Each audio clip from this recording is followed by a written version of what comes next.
Chapter 2. The Pool of Tears. "Curiouser and curiouser," cried Alice. She was so much surprised that for the moment she quite forgot how to speak good English. "Now I'm opening out like the largest telescope that ever was. Goodbye, feet." For when she looked down at her feet, they seemed to be almost out of sight. They were getting so far off. "Oh, my poor little feet. I wonder who will put on your shoes and stockings for you now, my dears.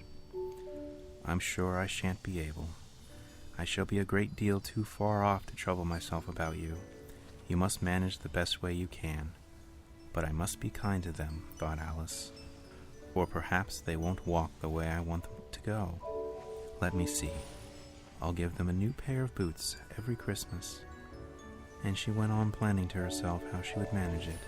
They must go by the carrier, she thought, and how funny it'll seem, sending presents to one's own feet, and how odd the directions will look. Alice's right foot, Esquire. Hearthrug, near the fender, with Alice's love. Oh dear, what nonsense I'm talking. Just then, her head struck against the roof of the hall. In fact, she was now more than 9 feet high, and she at once took up the little golden key and hurried off to the garden door.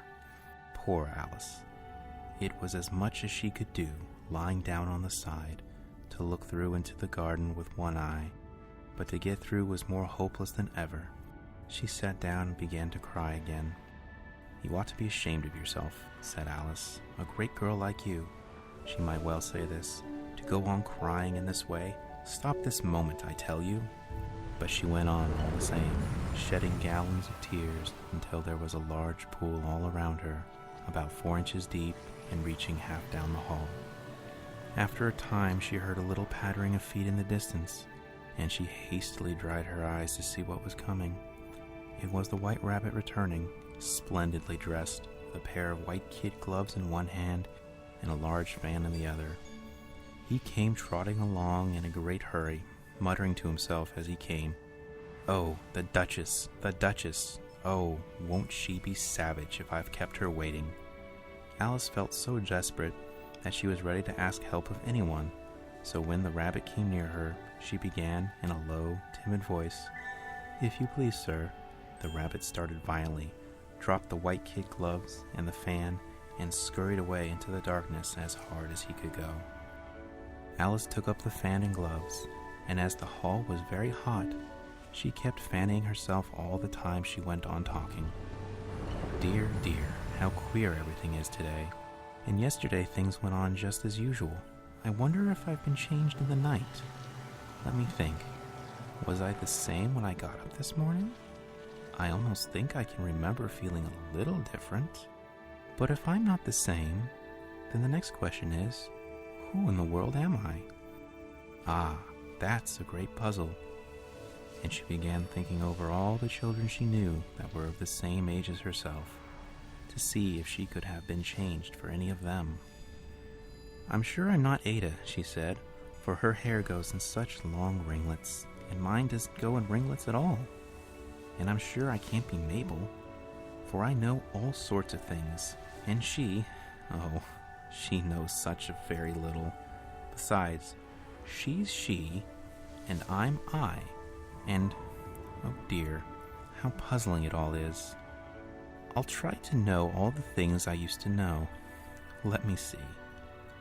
4 times 5 is 12, and 4 times 6 is 13, and 4 times 7 is... Oh dear, I shall never get to 20 at this rate. However, the multiplication table doesn't signify. Let's try geography. London is the capital of Paris, and Paris is the capital of Rome, and Rome... No, that's all wrong, I'm certain. I must have been changed for Mabel. I'll try and say, 'How doth the little?'" And she crossed her hands on her lap as if she were saying lessons, and began to repeat it, but her voice sounded hoarse and strange, and the words did not come the same as they used to. "How doth the little crocodile improve his shining tail, and pour the waters of the Nile on every golden scale? How cheerfully he seems to grin, how neatly spread his claws, and welcome little fishes in, with gently smiling jaws. "I'm sure those are not the right words," said poor Alice, and her eyes filled with tears again as she went on.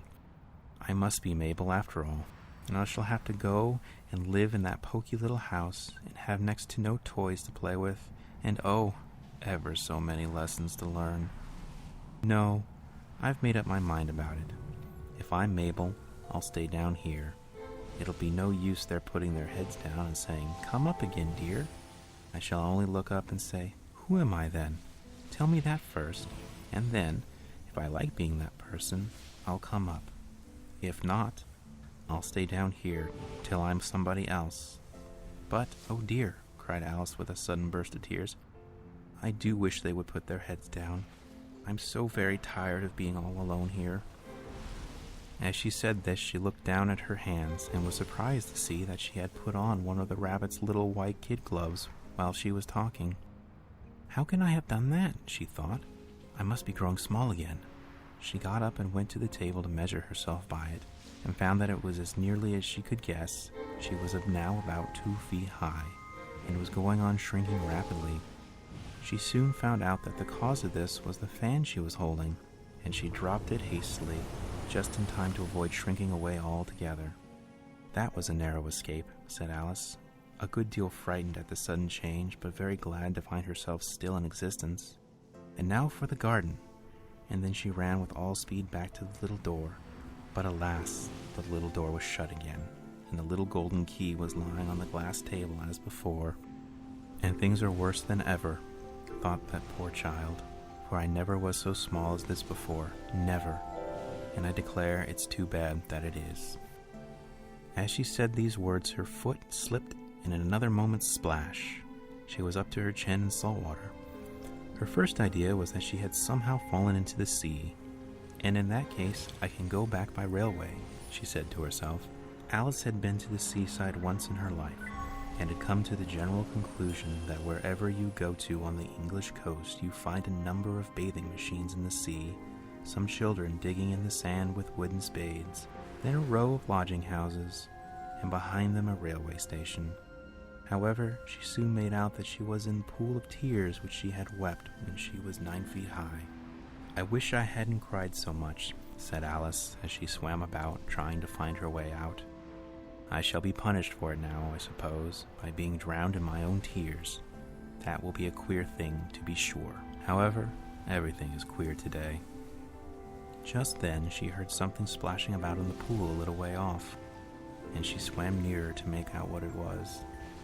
At first she thought it might be a walrus or a hippopotamus, but then she remembered how small she was now, and she soon made out that it was only a mouse that had slipped in like herself.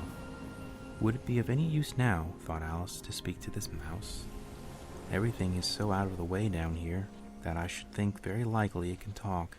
At any rate, there's no harm in trying. So she began, "Oh, mouse, do you know the way out of this pool? I am very tired of swimming about here, oh mouse."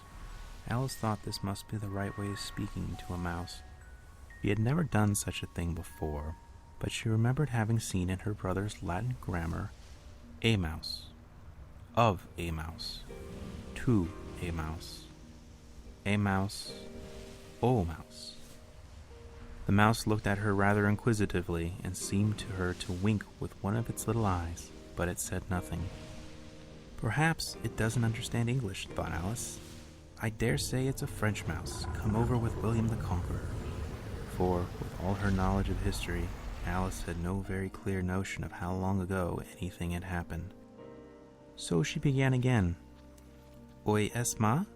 which was the first sentence in her French lesson book. The mouse gave a sudden leap out of the water, and seemed to quiver all over with fright.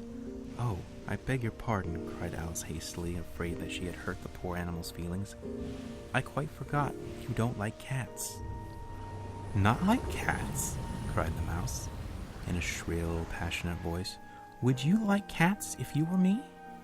"Well, perhaps not," said Alice in a soothing tone. "Don't be angry about it.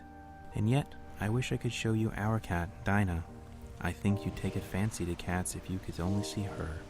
She is such a dear, quiet thing," Alice went on, half to herself, as she swam lazily about in the pool. And she sits purring so nicely by the fire, licking her paws and washing her face. And she is such a nice soft thing to nurse. And she's such a capital one for catching mice. Oh, I beg your pardon, cried Alice again, for this time the mouse was bristling all over, and she felt certain it must be really offended. We won't talk about her any more if you'd rather not. We indeed, cried the mouse, who was trembling down to the end of his tail, as if I would talk on such a subject. Our family always hated cats. Nasty, low, vulgar things. Don't let me hear the name again. I won't indeed, said Alice in a great hurry to change the subject. Are you fond of dogs? The mouse did not answer, so Alice went on eagerly. There is such a nice little dog near our house I should like to show you. A little bright-eyed terrier, you know, with oh such long curly brown hair, and it'll fetch things when you throw them, and it'll sit up and beg for its dinner, and all sorts of things. I can't remember half of them. And it belongs to a farmer, you know. He says it's so useful, it's worth 100 pounds. He says it kills all the rats and... Oh dear, cried Alice in a sorrowful tone. I'm afraid I offended it again, for the mouse was swimming away from her as hard as it could go, and making quite a commotion in the pool as it went. So she called softly after it, Mouse dear, do come back again, and we won't talk about cats or dogs either if you don't like them. When the mouse heard this, it turned around and swam slowly back to her. Its face was quite pale, with passion, Alice thought, and it said in a low, trembling voice, Let us get to the shore, and then I'll tell you my history, and you'll understand why it is I hate cats and dogs. It was high time to go, for the pool was getting quite crowded with the birds and animals that had fallen into it. There were a duck and a dodo, a lory and an eaglet, and several other curious creatures. Alice led the way, and the whole party